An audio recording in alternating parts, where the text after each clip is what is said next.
தங்கள் குழந்தைகள் முன்பு தோற்றுவிடக்கூடாது என்பதற்காக அனுதினமும் போராடக்கூடிய அனைத்து அப்பாக்களுக்கும் அம்மாக்களுக்கும் சொல்லணும். ஆனால் அது சொல்கிறப்ப எதுக்கு தோல்வியை கொண்டு வரணுங்கிறதுக்காக, இந்த கதைக்குள்ள எதிர்மறையாக இருக்கக்கூடாதுங்கிறதுக்காக, வெற்றி பெறுவதற்காக. வெற்றினா என்ன வெற்றி பெற்ற போகிறாங்க? இல்லை, அவங்களுடைய வெற்றி எல்லாமே இப்போ ஒரு ஒரு ஒரு யதார்த்தம் என்ன, எல்லா குழந்தைங்களுக்கும் ஒரு வயது வரைக்கும் அப்பா அம்மாவை தான் ஹீரோ இல்லையா? நான் இப்போ ஒரு ஷோக்கு போயிருந்தேன். அந்த ஷோவில் ஒரு அப்பா வந்து கஷ்டப்பட்டு வேலை பார்க்குறாரு, ஐடி கம்பெனியில் வேலை பார்க்குறாரு. அவர் திரும்பி வர்றது வந்து எப்படி வருவேன்னு சொன்னார்னா, அவர் வந்து திரும்பி வரப்போ பைக்கில் வந்து இந்த ரேப்பிடோ போட்டுருவாராம். போட்டால் அதில் ஒரு வருமானம் 200 கிடைக்கும்.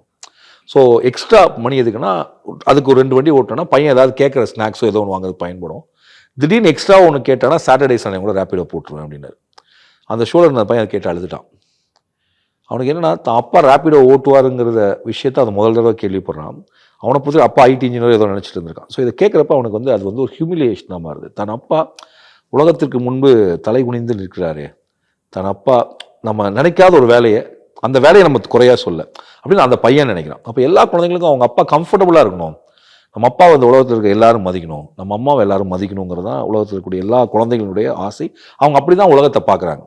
நம்ம எப்படி குழந்தைங்க அவமானப்பற்றக்கூடாதுன்னு நினைக்கிறோமோ, குழந்தைங்களுடைய மனம் கோணிடக்கூடாதுன்னு நினைக்கிறோமோ, அப்படி குழந்தைகளும் அப்படி தான் நினைக்கிறாங்க. ஒவ்வொரு பெற்றோருடைய போராட்டம் அப்படின்றது வந்து குழந்தைகளை வெற்றியாளராக ஆக்குறது, அவங்கள சக்சஸ்ஃபுல்லா கொண்டு வர்றதுக்காக தான் எல்லாம் பண்றாங்க. நீங்க அவங்க அது குழந்தைகளுக்கு என்ன பார்வை இருக்குன்னா, நம்ம அம்மா அப்பா கம்ஃபர்டபுளா இருக்கணுங்கிறத அவங்களும் நினைப்பாங்க. ஸோ அப்போ பெற்றோர்கள் தங்களுடைய சிக்கல்களை, தங்களுடைய கஷ்டங்களை, தங்கள் படக்கூடிய ஒரு டே டு டே லைஃப் வெளியில் வரும். வெளியில் வரப்போ நிறைய உலகத்தில் நிறைய விஷயங்களை சந்திப்போம். ஆனால் வீட்டுக்கு திரும்பி போகிறப்ப நம்ம சந்தித்த சிக்கல்களையோ, நம்மளுக்கு ஏற்பட்ட அவமானங்களையோ, நம்மளுடைய ஹடில்ஸையோ நம்ம குழந்தைங்கள்கிட்ட பகிர்ந்துக்கிறது இல்லை, அதை நம்ம சொல்கிறது இல்லை. அவங்களுக்கு நம்ம வேற ஒரு உலகத்தை தான் காட்டுறோம்.